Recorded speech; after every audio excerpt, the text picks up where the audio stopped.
The Linguaverse presents the Mirror-Linguistic Hypothesis, Language, Nervous System Regulation, and the Ineffable Gap. Welcome back to the Linguaverse, the series where language isn't just what we say, it's the worlds we build, the bodies we become, and the cultures we co-create.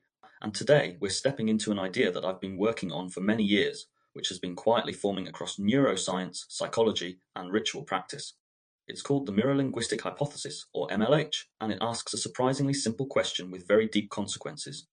What if language doesn't only mean, but also regulates? Think about it, a harsh stop, a gentle it's okay, a chant rippling through a crowd, a forbidden word that spikes your heartbeat. We treat these as semantics and symbols, but your body knows they're also signals. Your heart rate varies, your skin conductance jumps, your breathing slows or stutters. That's physiology, not poetry. Or maybe it's both.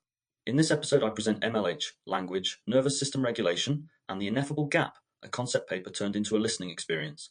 You'll hear why evidence from Prosody, that's tone of voice, taboo words, chants and slogans, and developmental studies suggests language is simultaneously a semantic system and a somatic one. We'll explore how children inherit the emotional charge of words through caregiver modeling, how culture encodes charge into rituals and propaganda, and why the nervous system, not just the dictionary, sits at the center of meaning. We'll also introduce a practical extension, nervous system language, or NSL, a conscious grammar for co-regulation.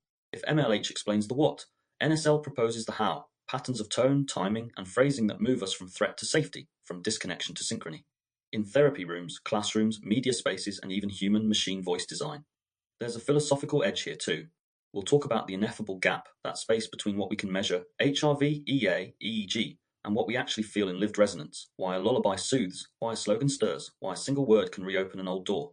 MLH doesn't deny the mystery, it frames it grounded in data, open to depth. So whether you're a clinician, educator, designer, linguist, or just a curious human who's ever been calmed by a voice or jolted by a word, this one's for you. We'll discover, and I'll discuss the foundations of embodied communication, the evidence base across neuroscience, development, and culture, how MLH weaves into and departs from big linguistic theories, the ineffable gap and why it matters, and the practical invitation of NSL. Let's begin. Let's step into the mirror.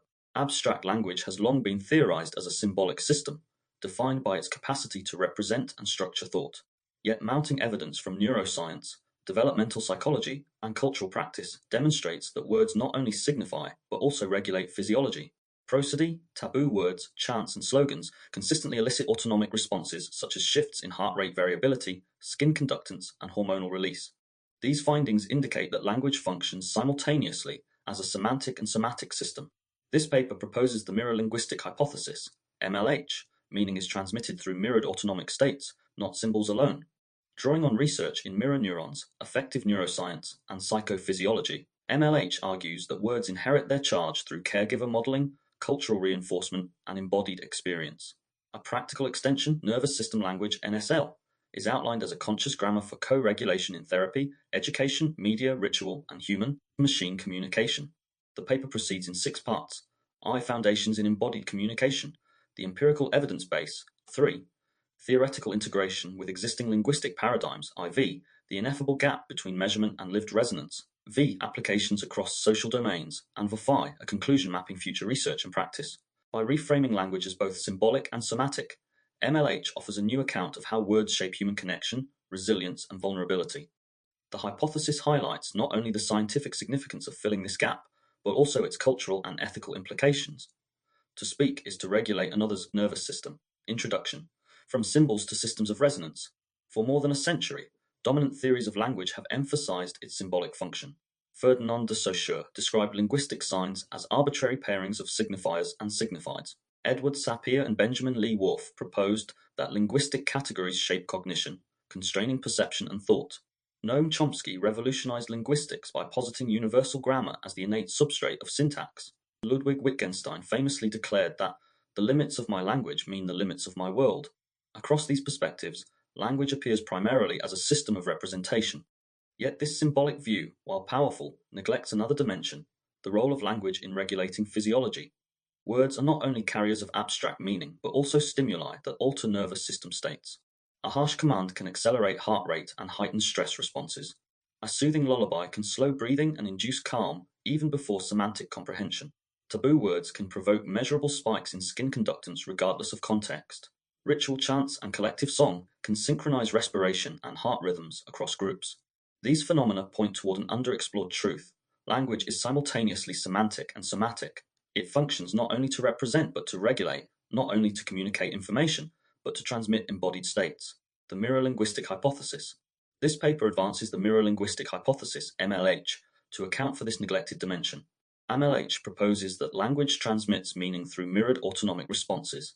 The nervous system of the listener aligns with that of the speaker via tone, rhythm, and context, and mediated by neural mechanisms such as mirror systems and affective circuits. Over development, words acquire autonomic valence through repeated coupling with caregiver prosody and cultural reinforcement. For example, the word stop may be neutral in isolation, threatening when shouted, and soothing when gently whispered to a child at play. Its semantic core remains stable, but its physiological charge varies with delivery and context. MLH provides a theoretical framework to explain how such charges are acquired, transmitted, and modified. Building on this, the concept of nervous system language (NSL) is introduced as a practical extension. NSL proposes a conscious lexicon and grammar for co-regulation, ways of speaking and listening that intentionally support physiological safety, resilience, and connection. The ineffable gap, a key feature of MLH, is recognition of what may never be fully measurable, the gap between physiological correlates and lived resonance. Neuroscientific tools such as fMRI, EEG, HRVDA can capture indices of resonance, but not the felt quality of being moved by a lullaby or wounded by an insult. This ineffable gap is not treated as a weakness, but as a structural feature of language. MLH occupies a middle ground, empirically grounded, yet open to the irreducibility of lived experience. Contributions and structure. The contribution of this paper is threefold. 1. Scientific. It integrates findings from neuroscience, developmental psychology, psychophysiology, and cultural studies into a unified hypothesis. 2. Conceptual. It situates MLH in relation to major linguistic theories, highlighting its novelty while acknowledging continuity. 3. Applied. It proposes nervous system language as a framework for therapeutic, educational, cultural, and technological practices. The paper proceeds in 6 parts. Part 1 lays the foundations by situating language beyond semantics and examining mirror neuron research in embodied communication. Part 2 reviews the evidence base, from neuroscientific correlates of prosody and taboo processing to developmental and cultural studies. Part 3 integrates MLH with existing theories, distinguishing it from NLP and embodied cognition. Part 4 addresses the ineffable gap, exploring the limits of measurement and the philosophical implications of resonance. Part 5 outlines applications and implications across therapy, education, media, ritual, and AI. Part 6 concludes by restating the hypothesis, emphasizing its significance, and mapping next steps in research and practice. Toward a new paradigm, the MLH invites a paradigm shift. It suggests that human communication cannot be understood solely as an exchange of symbols, but must also be seen as a co-regulatory ecology of nervous systems. This reframing has consequences for how we study language, how we teach it, how we design technologies around it, and how we use it to sustain or disrupt social life. In what follows, the hypothesis will be elaborated, evidenced, and applied. By reframing language as both semantic and somatic, the MLH aims not only to fill a scientific gap, but to provide a new foundation for understanding the embodied power of words. Part 1. Foundations Chapter 1. Language Beyond Semantics. For most of modern linguistics, language has been treated as a system of signs and rules. Ferdinand de Saussure's structuralist framework presented words as signifiers pointing to signifieds, bound together not by inherent connection but by social convention. The emphasis fell on the arbitrariness of the sign. There is nothing intrinsic about the sound sequence dog that necessitates its connection to a furry, four-legged animal. Language was therefore understood as a symbolic code, and communication as the transfer of information across a channel. This view carried into analytic philosophy and cognitive science, where language was modeled as the manipulation of symbols according to logical or grammatical rules. Noam Chomsky's theory of universal grammar reinforced the abstraction of language. Humans, he argued, are born with innate syntactic structures that underlie all linguistic competence, regardless of the body, culture, or social environment in which a speaker develops. Yet even as this symbolic paradigm dominated, countercurrents emerged. Philosophers such as Ludwig Wittgenstein insisted that the meaning of a word is its use in the language, situating words not in abstract symbol, referent relations, but in lived practices. Anthropologists like Edward Sapir and Benjamin Lee Whorf argued that language does not merely describe reality, but shapes perception itself, a claim now referred to as linguistic relativity. By the late 20th century, advances in neuroscience and psychology began to destabilize the purely symbolic model. Evidence mounted that language is embodied. Reading or hearing action-related words, like kick or lick, activates motor areas of the brain involved in performing those actions. Emotional words are processed not just in cognitive areas, but in circuits overlapping with effective autonomic regulation. This shift reframes language not as detached from the body, but as fundamentally interwoven with perception, motor systems, and emotional states. A striking demonstration comes from tone of voice. Parents intuitively modulate their prosody when soothing infants, using elongated vowels, sing-song intonation, and slower rhythm. Infants respond not just cognitively, but physiologically. Heart rate slows, cortisol drops, and behavioral distress decreases. Crucially, these responses occur long before infants understand the semantic content of speech. The nervous system is tuned to prosody, not just propositions. Similarly, adults are moved by tone even when semantic understanding is absent. A listener may feel reassured by speech in a language they do not understand if the prosody is gentle, or unsettled if the tone is sharp. This suggests that prosody functions as a direct pathway to the autonomic nervous system, bypassing the cognitive decoding of meaning. The mirror-linguistic hypothesis takes these insights further. It argues that words acquire meaning not only by convention or semantic association, but also through mirrored physiological experiences.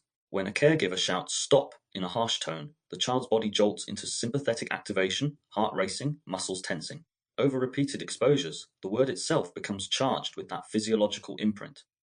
Later in life, even a neutral utterance of "stop" may trigger echoes of that embodied state. This process is not limited to children. Adults, too, inherit and reinforce autonomic associations with words through cultural contexts. Taboo words evoke spikes of arousal because they have been repeatedly paired with social sanctions, moral emotions, or contexts of heightened intensity. Ritual chants gain power because they synchronize group physiology, aligning breathing and heart rate, thereby embedding collective meaning into sound. Seen this way, language is not just semantics and syntax, but also somatics and synchrony.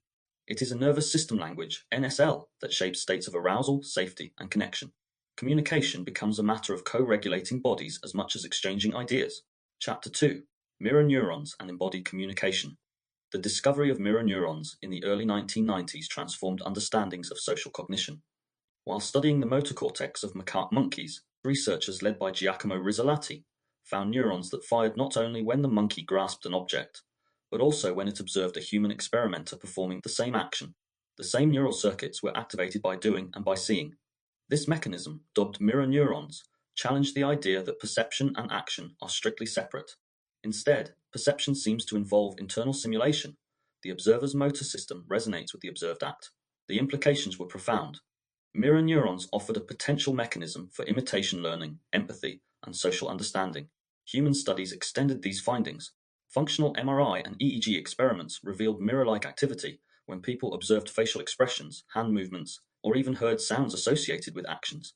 Watching someone grasp a cup or hearing the crunch of an apple activates motor regions in the observer's brain, as if preparing to perform the same act. Crucially, these mirror processes are not confined to movement. They extend to emotion and language. Observing someone in pain recruits brain areas involved in personal pain perception.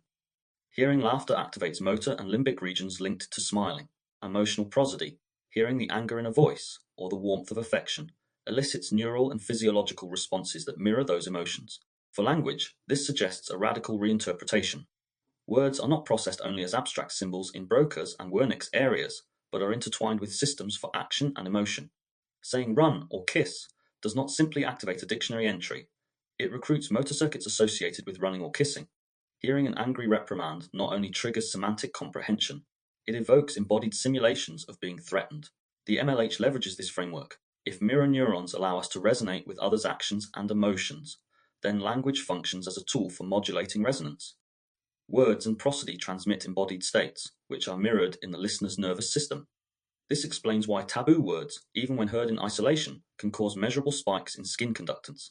The nervous system is not responding to abstract symbols, but to embodied charges encoded in sound. One of the most striking demonstrations of this mirroring is found in group rituals. Research on chanting, drumming, and singing shows that participants' heart rates and breathing rhythms often synchronize. Collective vocalization produces not only a shared sound, but a shared physiological state. Mirror mechanisms help explain this. As each individual hears others' voices, their motor and affective systems resonate, aligning the group into a single embodied rhythm. Of course, mirror neurons remain controversial. Some scholars argue that claims about their role in empathy or language are overstated, pointing out that direct evidence in humans is limited. Others caution against treating mirror neurons as a singular explanation for complex social phenomena. The MLH acknowledges these critiques, but proposes that, whether or not mirror neurons are the sole mechanism, some form of embodied resonance system exists. The combination of motor simulation, autonomic mirroring, and social conditioning provides a robust foundation for understanding language as a nervous system phenomenon. In this light, communication becomes more than symbol exchange. It is embodied resonance. The speaker encodes intention and effect into sound, which the listener's nervous system decodes and mirrors. Words are waves, carrying both semantic content and autonomic charge. Prosody functions as modulation, shaping whether the listener experiences safety, threat, or connection. Mirror neurons, or broader resonance systems, are the biological receivers of this transmission. Transitional summary together. Chapters 1 and 2 establish the foundation of the mirror-linguistic hypothesis. Language is not merely a symbolic system, but an embodied one, shaping and shaped by nervous system states. Mirror mechanisms provide the neural substrate for this resonance, while cultural practices and social encounters embed charge into specific words and tones. Part 2 will deepen the evidence base, surveying neuroscientific, developmental, and cultural research that converges on the same conclusion. Words and prosody carry embodied charge, shaping physiology as much as thought. Part 2. Evidence-based Chapter 3, Neuroscientific Grounding. The neuroscientific study of language has long focused on two cortical regions, Broca's area, associated with speech production and syntax, and Wernicke's area, associated with comprehension. For over a century, this cortical focus dominated research, presenting language as a function of higher cognition largely insulated from emotion and bodily states. Recent decades, however, have complicated this picture. Affective neuroscience has demonstrated that language processing extends far beyond the classical language areas, engaging limbic structures, such as the amygdala and insula, motor areas and autonomic control centers. Words and prosody are not simply decoded semantically. They also trigger emotional and physiological responses measurable at the level of heart rate, skin conductance, and hormonal changes, taboo words and autonomic reactivity. One of the most robust findings in psycholinguistics is the arousal effect of taboo words. Harris et al. 2003 showed that bilingual speakers experienced heightened skin conductance responses, SCRs, to taboo words and reprimands in their first language compared to their second. Buchanan et al. 2006 extended this, finding that taboo words not only elicited stronger SCRs but also enhanced memory retention, a sign that heightened autonomic arousal boosts consolidation. These studies demonstrate that the emotional charge of language is not merely cognitive but physiological. Taboo words trigger spikes in sympathetic nervous system activity, as if the listener were confronting a threat. Importantly, this effect is socially conditioned. Words acquire charge through cultural sanction, repetition, and embodied social encounters. Prosody as a direct pathway to the nervous system. If taboo words highlight semantic charge, prosody illustrates paralinguistic charge. Emotional prosody recruits neural circuits distinct from those used in semantic processing. fMRI studies, Belike and Brown 2014, show that prosodic cues activate the superior temporal sulcus, anterior cingulate, and amygdala, linking auditory processing directly to affective regulation. Physiological data support this. Mateka et al. 2013 demonstrated that describing emotional states in different prosodic tones altered skin conductance responses. More recently, Leroy Maestri et al. 2024 synthesized 3 decades of research showing that emotional prosody consistently elicits autonomic changes, with anger and fear tones producing heightened sympathetic activation and soothing tones associated with parasympathetic recovery. Autonomic markers HRV-DA, hormones. 3 physiological markers are central to this evidence base. Heart rate variability, HRV. High-frequency HRV is a reliable index of parasympathetic activity and emotional regulation capacity. Decreases in HF-HRV typically accompany stress or threat, while increases indicate calm and flexibility. Electrodermal activity, EDA. Phasic skin conductance responses index sympathetic arousal, providing a sensitive measure of moment-to-moment emotional reactivity. Hormonal measures. Cortisol, stress, and oxytocin bonding fluctuate in response to language and tone. For example, oxytocin administration has been shown to increase HRV, Kemp et al. 2012, suggesting links between affiliative communication and autonomic flexibility. Together, these markers provide objective measures of language-induced autonomic states. They allow us to track how words and tones shape bodily responses beyond subjective report. Integrative point. The neuroscientific evidence demonstrates that words and prosody are embodied stimuli. Taboo words trigger sympathetic spikes. Prosody recruits affective circuits, and autonomic measures provide quantifiable readouts of these effects. The mirror-linguistic hypothesis integrates these findings by proposing that such effects are not incidental but constitutive of meaning itself. Chapter 4. Developmental and Psychological Evidence. If neuroscience reveals how words and prosody affect the nervous system, developmental psychology shows how these effects are acquired. From infancy through adolescence, language learning is embedded in emotional interactions with caregivers and peers, making the nervous system central to meaning-making. Pre-verbal prosody and emotional contagion infants are exquisitely sensitive to tone of voice long before they understand words. Motherese, or infant-directed speech, characterized by exaggerated intonation and rhythm, reliably calms infants and facilitates bonding. Studies show that infants' heart rates and cortisol levels shift in response to prosodic changes, even when the semantic content is meaningless. This suggests that prosody functions as a regulatory signal from the caregiver to the infant's nervous system. Acquiring the emotional charge of words. As children begin to learn vocabulary, they do not acquire words in isolation but in emotional contexts. A reprimand paired with a harsh tone produces a spike in sympathetic arousal. Over time, the words themselves inherit this physiological charge. Conversely, affirmations or endearments delivered soothingly build positive associations. Evidence supports this emotional inheritance. Studies of children's word recognition show stronger physiological responses to emotionally laden words, even in early childhood. Friedman et al., 2009. Longitudinal work links children's developing HRV patterns to their capacity for emotion regulation and resilience in later adolescence. Gonsalves et al., 2020. Trauma, dysregulation, and mirror dysfunction.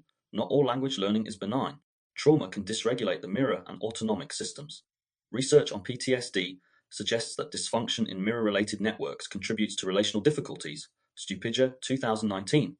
Traumatic language, words of shaming, threat, or abuse can become somatic markers that trigger dysregulation years later. Adolescence and autonomic regulation. Adolescence is a critical period for autonomic development.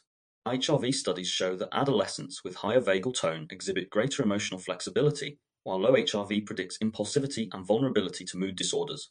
Importantly, adolescents are also more sensitive to peer communication. The autonomic charge of words in this period may profoundly shape identity and regulation capacities. Integrative point developmental evidence shows that the nervous system mediates how language is learned, encoded, and transmitted. From caregiver prosody to adolescent peer interactions, words acquire meaning through embodied mirroring. Trauma highlights the negative pole of this process. Resilience and bonding show the positive.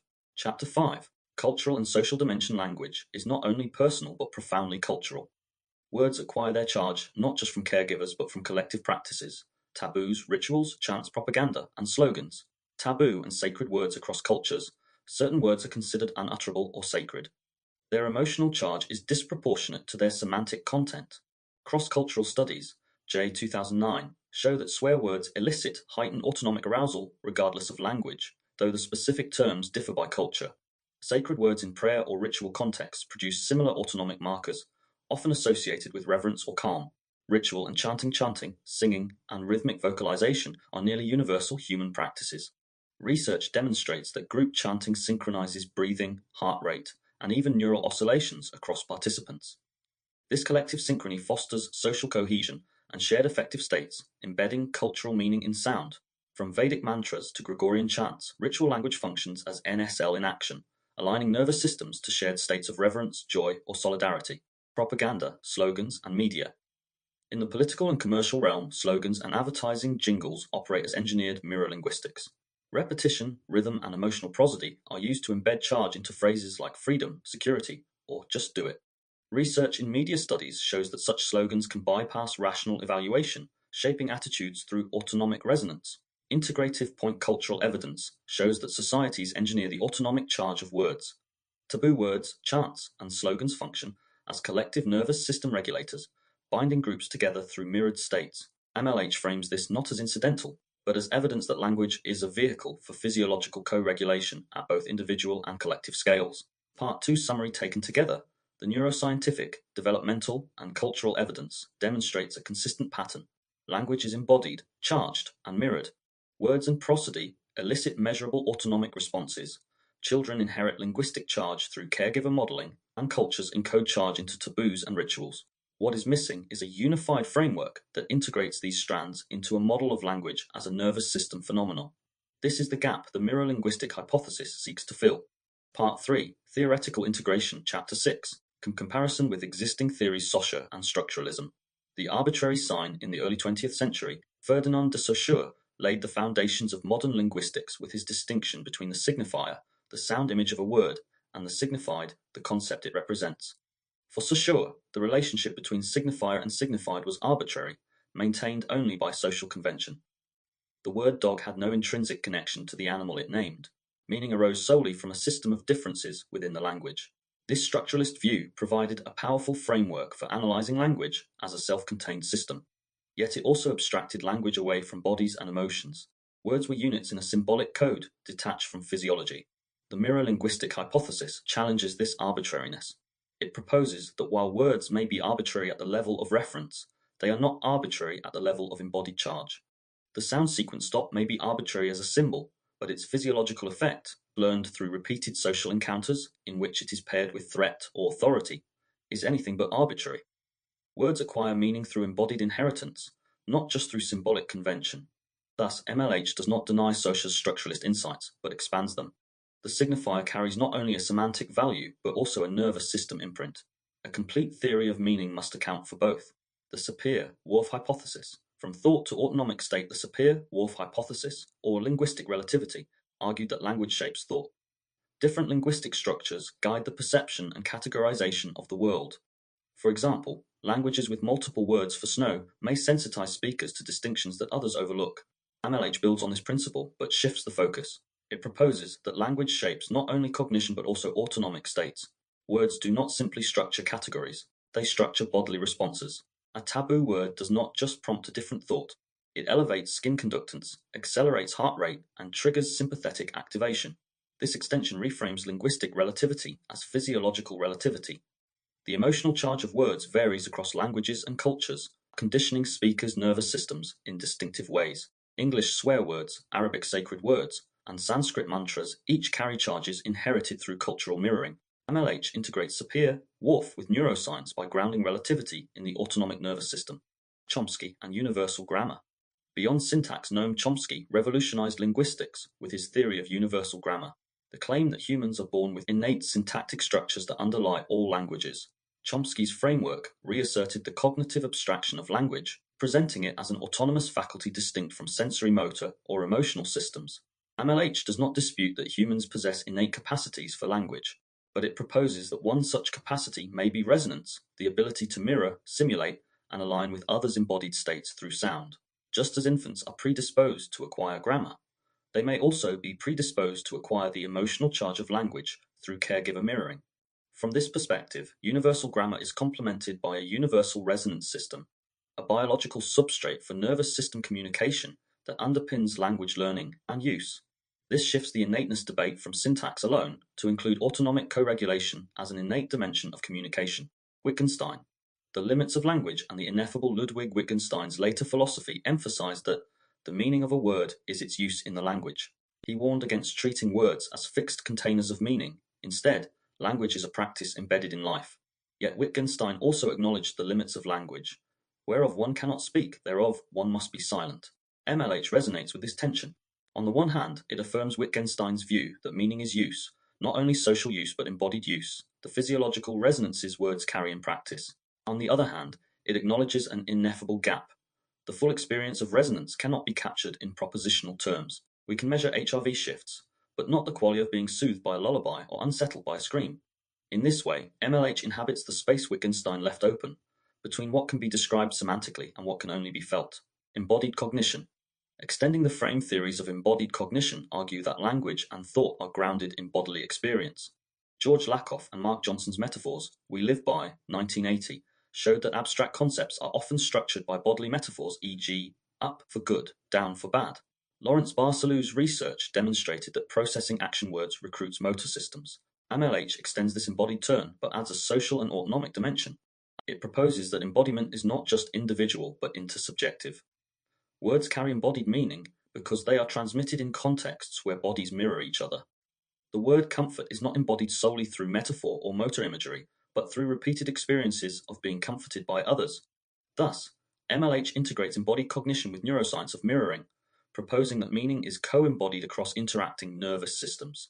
Affective neuroscience, language and emotion finally. Affective neuroscience underscores the role of emotion in shaping cognition. Jacques Panksepp identified primal emotional circuits, seeking, fear, care, etc., that underlie complex behavior. Antonio Damasio argued that somatic markers, bodily states linked to emotions, guide decision-making. MLH situates itself within this lineage. It proposes that language is one of the most powerful tools for triggering somatic markers.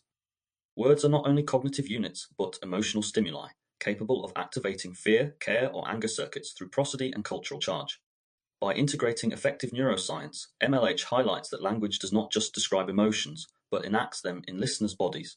Chapter 7, NLP vs. MLH, the origins of NLP Neuro-Linguistic Programming, NLP, emerged in the 1970s through the work of Richard Bandler and John Grinder, who sought to model the language patterns of successful therapists. NLP emphasized the power of reframing, altering internal representations through shifts in language, imagery, and bodily states. Techniques such as anchoring, mirroring body language, and adjusting submodalities aim to reprogram the individual's mental maps. While popular in self-help and corporate training, NLP has been criticized for its lack of empirical rigor. Meta-analyses find little robust evidence for its claims, and many psychologists consider it pseudoscientific. Nevertheless, NLP's influence endures in coaching, sales, and therapy. How NLP differs from MLH. At first glance, NLP and MLH share certain surface similarities. Both emphasize the power of language beyond semantics. Both recognize the role of nonverbal cues, and both see communication as shaping experience. Yet their orientations diverge fundamentally. Focus. NLP focuses on the individual's internal representations. MLH focuses on intersubjective mirroring and co-regulation. Mechanism. NLP posits cognitive reprogramming through linguistic tricks. MLH posits autonomic inheritance through embodied resonance. Application. NLP has been used for persuasion and self-improvement. MLH frames language as a physiological ecology with ethical implications for therapy, education, and culture. In short, NLP treats language as a tool for self-change, while MLH treats language as a system of shared physiological regulation. Why MLH is not another ideology. A key distinction is that MLH is not a prescriptive ideology or persuasion toolkit. It is a descriptive hypothesis grounded in neuroscience, psychology, and cultural studies. Whereas NLP claims to offer shortcuts to influence, MLH offers a framework for understanding how language already shapes bodies. From this foundation, practices like nervous system language, NSL, can be developed, but always with an emphasis on mutual regulation and awareness, not manipulation. Chapter 8. The Mirror-Linguistic Hypothesis and Nervous System Language Defining MLH. The Mirror-Linguistic Hypothesis states, language carries meaning not only through symbolic reference, but through mirrored autonomic responses acquired via social and cultural encounters. Words and prosody inherit physiological charge through repeated pairing with embodied states, such that language functions as a medium of nervous system regulation as well as semantic communication. This definition positions MLH as an integrative framework linking semantics, embodiment, and physiology. Nervous system language NSL is the applied extension of MLH. It proposes the deliberate development of a lexicon and grammar of co-regulation. Lexicon. Words catalogued not only by definition, but by autonomic charge, calming, arousing, threatening, soothing. Grammar. Patterns of prosody and rhythm that foster regulation, slow tempo, soft tone, rising, falling contours. Practice. Rituals and scripts for grounding, daily communication, and collective synchrony. NSL could form the basis for therapeutic interventions, educational programs, and even AI speech systems designed to support well-being. Predictions of MLH building on the evidence base. MLH makes several predictions. 1. Word-tone interaction. Identical spoken with different prosodies will elicit distinct HRV and EDA patterns. 2. Taboo amplification. Taboo words will consistently trigger stronger autonomic responses, magnified by hostile tone. 3. Developmental sensitivity. Children will show heightened prosodic reactivity, with HRV trajectories predicting later regulation. 4. Interpersonal synchrony. Dyadic communication will reveal autonomic alignment modulated by tone. 5. Cultural conditioning. The charge of words will vary across cultures, measurable through comparative autonomic studies.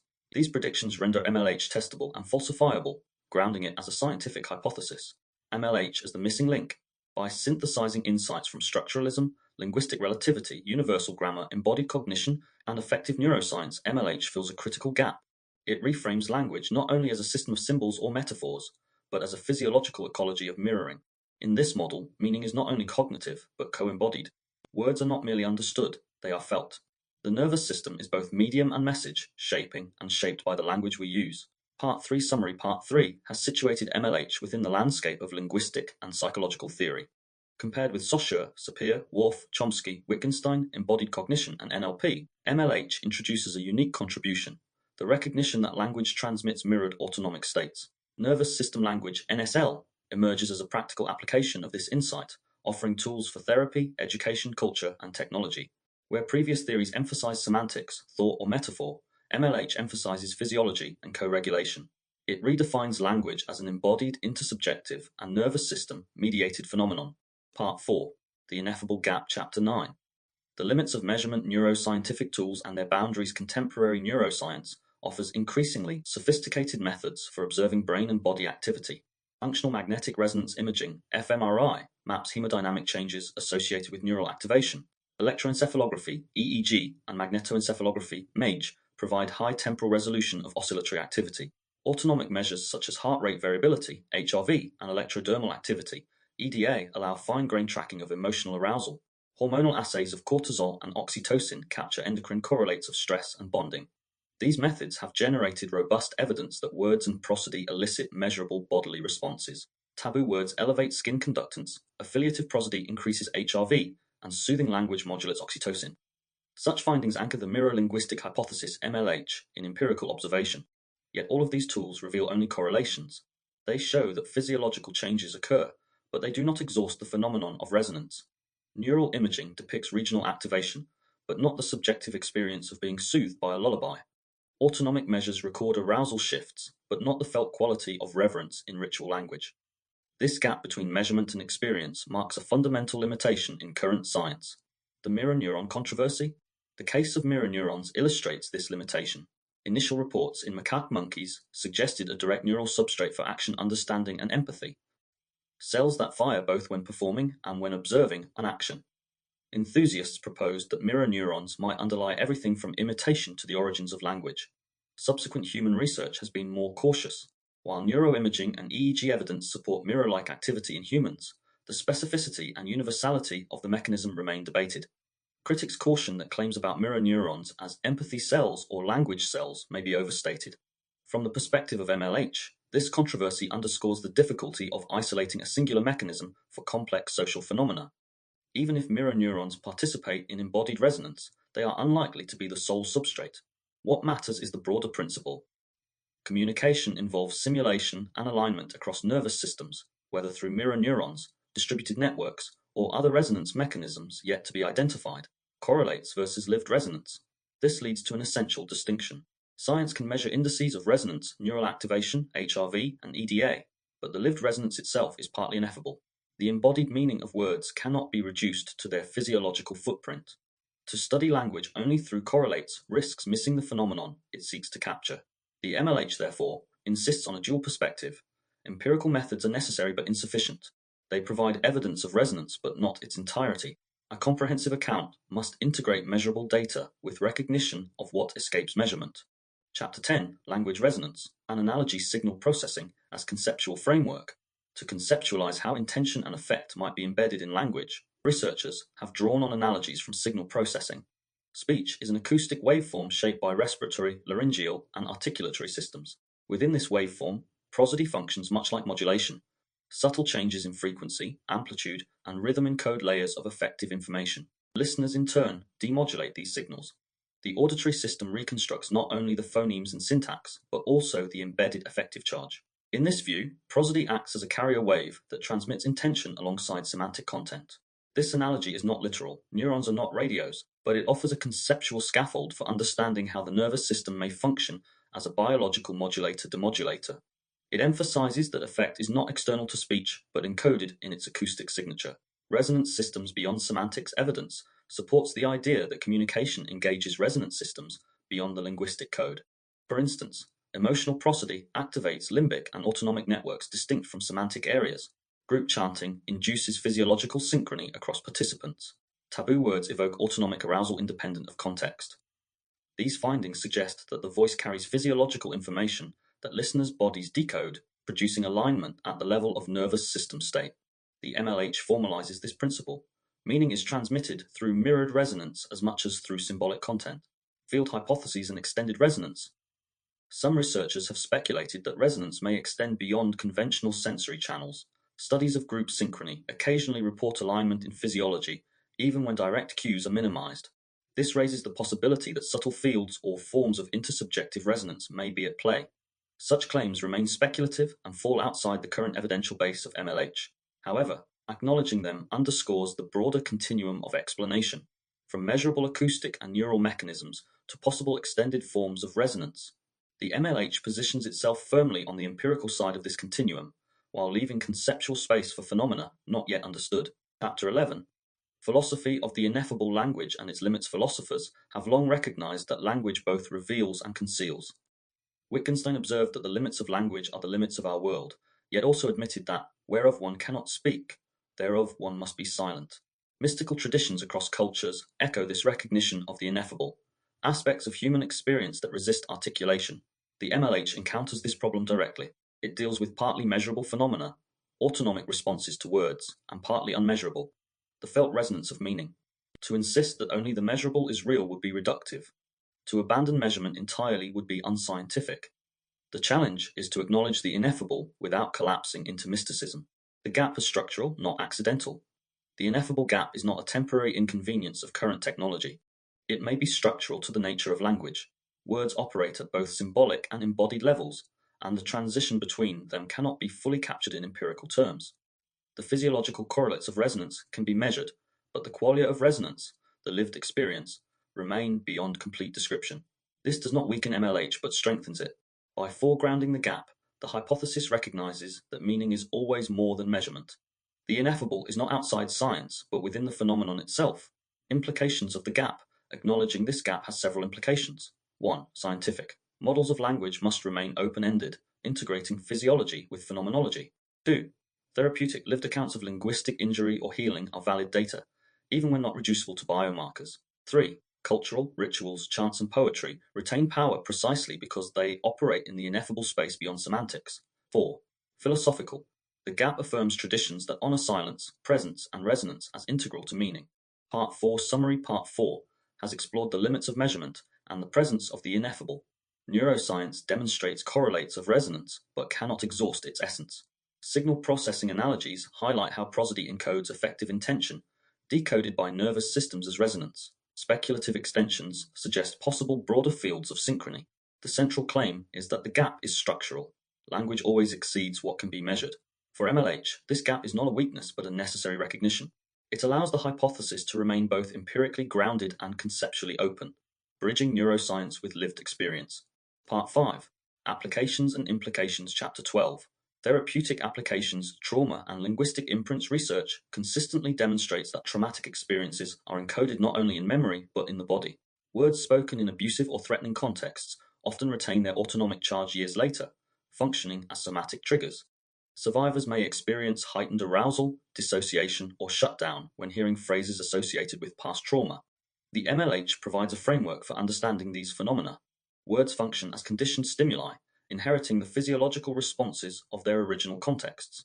Therapy, therefore, requires not only cognitive reframing but remirroring, creating new embodied associations with language that shift autonomic responses. Remirroring techniques. Therapeutic interventions grounded in MLH could include prosodic reframing, reintroducing triggering words in safe, soothing prosody, allowing clients to experience them with new autonomic associations. Embodied repetition, pairing affirming language with regulated breathing and grounding exercises to build positive charge into specific phrases. Dyadic synchrony. Therapists intentionally use voice, rhythm, and tone to co-regulate client physiology, establishing safety before addressing content. These approaches align with existing practices in somatic therapies, but MLH provides the theoretical scaffolding to systematize and extend them. Measuring therapeutic change. HRV and EDA can serve as biomarkers to evaluate therapeutic progress. A successful intervention would be indicated by reduced autonomic reactivity to previously triggering words and increased parasympathetic flexibility during linguistic exposure. This measurable framework enhances accountability and allows integration of MLH-based techniques into clinical research. Chapter 13. Educational Applications, Language Acquisition, and Emotional Safety. In educational contexts, the MLH underscores that tone is as critical as content. Students acquire not only vocabulary and grammar, but also the emotional charge attached to words. A teacher's harsh reprimand may encode a negative autonomic association with learning itself, while encouragement delivered with warmth can foster resilience and curiosity. Nervous system language in classrooms. Implementing NSL in education could involve teacher training, emphasizing prosody and emotional safety in instruction, ensuring that feedback regulates rather than dysregulates student physiology. Lexical awareness, helping students recognize the emotional valence of words and how they affect peers, fostering conscious co-regulation. Rituals of regulation, incorporating short grounding practices, chants, or affirmations to build collective calm before demanding tasks. Such practices extend beyond pedagogy into psychophysiological ecology. Classrooms as spaces where language regulates not only cognition but nervous system, health, longitudinal benefits. Longitudinal studies already show that children with stronger autonomic regulation exhibit improved academic and social outcomes. Embedding MLH-informed practices in education may enhance not only linguistic competence, but also emotional resilience, creating generational ripple effects. Chapter 14, Propaganda, Media, and Political Discourse, Engineered Mirror Linguistics Propaganda, and advertising already exploit mirror linguistic principles, often without explicit theorization.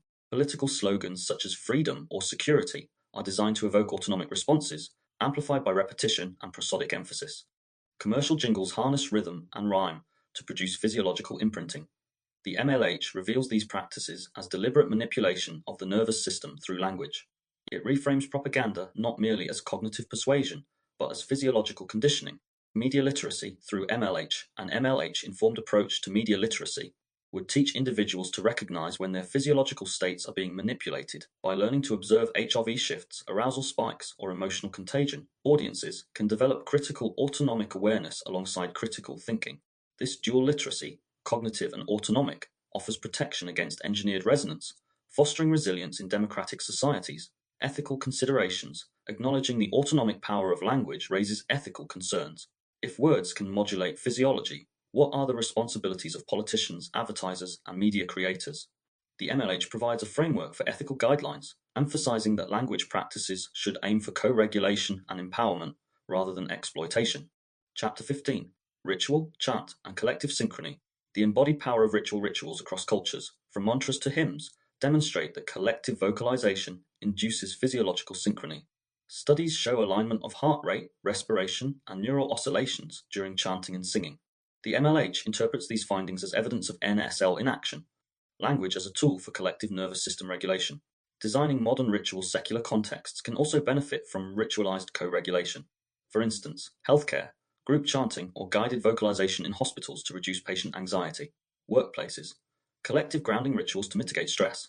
Digital communities, online synchronous practices that harness prosodic resonance across distance. By applying MLH principles, rituals can be redesigned for modern contexts, preserving their physiological benefits while adapting to contemporary life. Ritual as resistance ritual language can also function as a counterbalance to propaganda. Where political slogans engineer arousal for control, ritualized practices can restore regulation and solidarity. This suggests a role for MLH not only in understanding culture, but in shaping it ethically. Chapter 16, Technology, AI, and Human. Machine communication AI and prosodic design advances in speech synthesis and conversational AI have created new domains where prosody matters. AI-generated voices increasingly interact with humans in healthcare, education, and customer service. The MLH suggests that these systems should not only generate semantically accurate language, but also prosodically calibrated language that supports nervous system regulation. For example, AI in healthcare might adopt soothing tones to reduce patient anxiety, while educational AI could modulate prosody to maintain student engagement without inducing stress. Risks of manipulation. The same principles that allow AI to co-regulate can also be exploited. Malicious actors could design voices that intentionally dysregulate, manipulating physiology to foster fear or compliance. An MLH framework, therefore, calls for ethical standards in AI prosody design, ensuring transparency and safeguards against exploitation. Toward nervous system, aware systems' future human-machine interaction could integrate biofeedback. Systems might adapt prosody in real time based on user HRV or EDA, creating closed-loop co-regulation. While technically promising, this raises profound ethical and philosophical questions. Should machines be entrusted with regulating human nervous systems? The MLH highlights both the potential and the risks of such developments. Chapter 17, Toward Generational Change, the Slow Integration of NSL. The MLH is not merely a descriptive hypothesis, but a generative framework. By acknowledging that language shapes physiology, societies can begin to cultivate nervous system language (NSL), communication practices consciously designed for regulation, connection, and resilience. This will require gradual integration across domains: therapy, education, media, ritual, and technology. The process is not instantaneous but generational. As children are raised in environments that emphasize prosodic safety and linguistic awareness, the embodied charge of language itself will shift over time. From utopia to practical optimism, the MLH does not predict a utopia free of conflict or manipulation. Human societies will always grapple with power and persuasion, but by reframing language as a nervous system phenomenon, it offers tools for faster recovery from dysregulation, stronger resilience against manipulation, and deeper awareness of interconnection. In this sense, MLH points toward a horizon of practical optimism, not perfection, but the possibility of cultivating healthier linguistic ecologies. Part 5 Summary Part 5 has outlined the applications and implications of the Mirror-Linguistic Hypothesis. In therapy, MLH provides tools for remirroring traumatic imprints. In education, it fosters emotional safety and resilience. In the media, it equips individuals to resist engineered arousal. In ritual, it validates the physiological power of collective vocalization. In technology, it informs the ethical design of AI voices and systems. The unifying thread is that language regulates not only thought but also nervous systems. Recognizing this opens pathways for both empowerment and exploitation. The task ahead is to cultivate NSL practices that privilege co-regulation, ethics, and generational change. Part 6 Conclusion Chapter 15 From Hypothesis to Practice Section A. Restating the hypothesis, the Mirror-Linguistic Hypothesis, MLH, proposes that language carries meaning not only through symbolic reference, but also through the transmission of mirrored autonomic states. Words are not inert signs, they are carriers of physiological charge. Through repeated social encounters, prosody and context become coupled with embodied responses. A reprimand, a lullaby, a slogan, or a prayer, each acquires significance not solely because of semantic content, but because of the autonomic reactions they elicit and reproduce in listeners. This reframing moves beyond traditional theories of language. Social structuralism emphasized the arbitrariness of the signifier-signified relation, yet MLH shows that arbitrariness is only partial. Words may be as arbitrary as symbols, but their embodied charge is learned and inherited through effective mirroring. Sapir and Worf argued that linguistic categories shape cognition. MLH extends this to claim that language shapes nervous system states. Chomsky located language in universal grammar and innate syntax. MLH complements this by positing an innate capacity for resonance and co-regulation. Wittgenstein argued that meaning is use, and that the limits of language are the limits of the world. MLH suggests that those limits include what is physiologically transmissible but not semantically reducible. In addition, MLH can be contrasted with neuro-linguistic programming, NLP. Whereas NLP focuses on internal cognitive reprogramming, MLH emphasizes intersubjective regulation. It is not merely the self reframing itself, but the self and other co-shaping one another through embodied linguistic exchanges. This distinction is central. MLH positions language as a collective ecological system of regulation, rather than an individual cognitive toolkit. From MLH follows the concept of nervous system language, NSL. This is the applied extension, a lexicon and grammar of co-regulation. In NSL, words are classified not only by definition, but by their autonomic valence, calming, arousing, soothing, threatening. Prosody is recognized as a grammatical dimension alongside syntax and semantics. Rituals, scripts, and educational practices are developed to train individuals and communities in the conscious use of NSL, much as grammar has historically been codified to structure written communication. Thus, the hypothesis and its extension provide both a descriptive and prescriptive framework. Descriptive, in accounting for how language already transmits embodied states. Prescriptive, in proposing ways to cultivate language that fosters regulation, resilience, and ethical communication. Section B. Why filling this gap matters. Scientific significance. Language research has historically privileged symbols, syntax, and semantics. Cognitive science has illuminated how linguistic categories structure thought, but it has paid less attention to how words structure physiology. The MLH directly addresses this omission. It provides an explanation for why taboo words provoke consistent autonomic responses across cultures, why prosody can soothe the infants before they comprehend semantics, and why trauma survivors experience linguistic triggers decades after the fact. Filling this gap integrates previously separate domains, linguistics, neuroscience, psychology, and physiology. It situates language not only in cortical networks, but also in autonomic systems.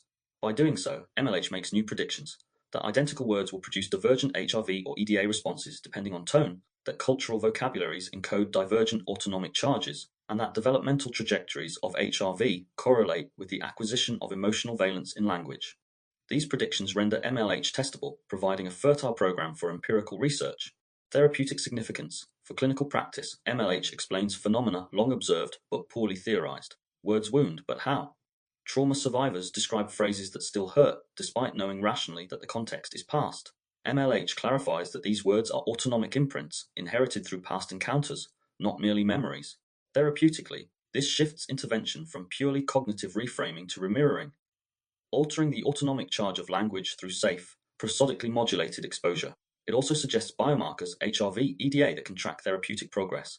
In this way, MLH offers clinicians both a conceptual rationale and practical tools for addressing the embodied power of words. Cultural significance. At the cultural level, MLH explains why ritual language, chanting, and song retain potency even in secular societies. It also illuminates how political slogans and advertising hijack nervous systems, producing arousal and alignment independent of rational assent. This reframing moves beyond the critique of ideology as false consciousness and toward an account of propaganda as physiological conditioning. Such an account is crucial for media literacy. Citizens armed with MLH-informed awareness can recognize when their physiological states are being manipulated. This strengthens democratic resilience, equipping individuals not only to think critically, but also to feel critically aware of when arousal or fear is being induced. Existential significance. Finally, the MLH carries existential weight. If language regulates physiology, then human beings are physiologically entangled through speech. Communication is not only informational but relational at the level of the body. This recognition raises the ethical stakes of language. To speak is to shape another's nervous system. To listen is to be reshaped. Every utterance is a physiological act with consequences beyond semantics. By filling this gap, the MLH reframes the human condition. We are not only symbolic creatures but embodied resonators. Language is the medium through which our nervous systems are bound together. Section C. Next steps in research. The MLH opens a wide field of empirical investigation. Several strands stand out as priorities. Experimental studies, controlled experiments, can test the prediction that prosody modulates autonomic responses independently of semantics.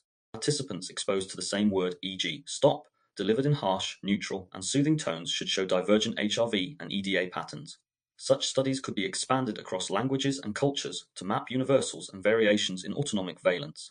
Taboo word research can be revisited with physiological measures, examining whether prosody amplifies or attenuates the charge. Comparative studies could assess whether cultural differences in taboo vocabularies produce corresponding physiological differences. Longitudinal studies' developmental trajectories are central. Longitudinal research could track how children acquire the autonomic valence of words, linking linguistic exposure to changes in HRV and stress regulation. Such studies could also examine how early experiences of linguistic trauma or support shape later emotional resilience.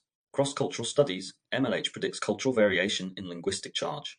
Sacred, taboo, and ritual vocabularies differ dramatically across societies. Comparative research could test whether physiological responses mirror these differences, providing a cross-cultural map of autonomic semantics. Technological studies. The rise of AI speech systems presents both an opportunity and a risk. Closed-loop experiments could test whether prosody-modulated synthetic voices can co-regulate human physiology in predictable ways. These studies could inform both therapeutic applications and ethical debates. Philosophical studies. Finally, the ineffable gap requires philosophical exploration. Phenomenological studies can examine how lived resonance relates to measurable correlates. Interdisciplinary dialogue between neuroscience, philosophy, and cultural studies will be essential to ensure that the MLH does not reduce experience to physiology, but integrates both. Section D. Next steps in practice. The applied implications of MLH are wide-ranging. Therapy clinical practice can develop NSL-informed protocols. Scripts may involve reintroducing traumatic words in safe contexts with modulated prosody, pairing affirming phrases with grounding exercises, or training therapists to use vocal rhythm intentionally for co-regulation. Research trials can assess outcomes using HRV and EDA, building an evidence base for adoption. Education schools can integrate prosody awareness into teacher training, emphasizing that tone is as critical as content. Children can be taught emotional lexicons, recognizing how words carry charge and how they affect peers. Ritualized practices such as collective affirmations or grounding exercises can be incorporated to build resilience. Media literacy. MLH reframes media literacy as dual, cognitive and autonomic. Educational campaigns can teach audiences to monitor not only what they think, but how they feel physiologically in response to slogans, advertisements, or political speeches. Such training strengthens resistance to manipulation. Cultural practices communities can intentionally re-ritualize language. Secular societies may develop collective practices, group singing, chanting, or synchronized breathing that harness the co-regulatory power of language. These practices serve as counterweights to the dysregulating effects of media saturation and political rhetoric. Technology AI developers can be guided by ethical standards informed by MLH. Synthetic voices should be designed to support regulation rather than exploit it. Transparency about prosodic design should be required in contexts such as healthcare, education, and governance. Future systems may even integrate biofeedback, adjusting prosody in real time based on user physiology, though such developments require careful ethical oversight. Section E. Closing reflection. The mirror-linguistic hypothesis is more than an academic proposal. It is a shift in worldview. For centuries, language has been studied as a symbolic system. MLH insists that it is equally a physiological ecology. Words are not only signs but embodied stimuli. To speak is to touch another's nervous system at a distance. The implications are profound. Therapy becomes not only about reframing cognition, but about remirroring physiology. Education becomes not only about transmitting knowledge, but about cultivating safe linguistic environments. Politics becomes not only about persuasion, but about physiological conditioning. Technology becomes not only about efficiency, but also about the ethics of nervous system design. At the heart of MLH lies an ethical imperative. If language regulates physiology, then every utterance carries responsibility. To speak harshly is to dysregulate, to speak kindly is to co-regulate. Awareness of this responsibility is the first step toward cultivating nervous system language as a conscious practice. The task ahead is both scientific and cultural. Science must refine the evidence base, testing predictions and mapping autonomic semantics. Culture must integrate these insights into practice, building rituals, classrooms, therapies, and technologies that honor the physiological dimension of language. The conclusion, then, is also a beginning. The MLH opens a new field, the study of language as embodied resonance. It bridges neuroscience with lived experience, empirical evidence with the ineffable gap. It reframes human communication as an ecology of nervous systems, bound together by words that both signify and regulate. In the final analysis, the hypothesis invites us to recognize that meaning is not only understood, it is felt. Language is not only symbolic, it is somatic. Speech is not only communication, it is co-regulation. To speak is to shape another's body. To listen is to be reshaped. The mirror-linguistic hypothesis insists that we learn to carry this responsibility with awareness, cultivating nervous system language not as ideology but as practice, not as utopia but as possibility. That was the mirror-linguistic hypothesis, language as both symbol and signal, both sentence and state change. If you take one thing with you today, let it be this: every utterance is a physiological act. To speak is to touch another nervous system at a distance. MLH helps explain what you already feel. Tone matters, context matters, repetition matters. It shows why taboo words arouse, why chants synchronize, and why caregiver voices shape the emotional meaning of words before children ever grasp semantics. And it asks us to practice language with intention. That's where nervous system language comes in, a practical lexicon and grammar for co-regulation, softer entries into hard conversations, slower tempo when the stakes are high, clear boundaries delivered with warmth, tiny rituals that return groups to shared breath. It's not about manipulation, it's about responsibility. If you're a therapist, consider prosodic remirroring when working with trigger words. If you teach, remember, tone is pedagogy. If you design technology, ask how voice interfaces can support regulation ethically. If you lead communities, build rituals that align physiology, not just ideas. And for all of us, notice what your body knows. The tightening, the softening, the breath returning. The full conceptual academic essay white paper is available via Substack. Search via Substack, this place called Earth, or click the link within the description. If this episode resonated, share it with someone who cares about words or needs kinder ones. Thanks for listening. You've been listening to the Linguaverse Presents MLH. I'm James Miller.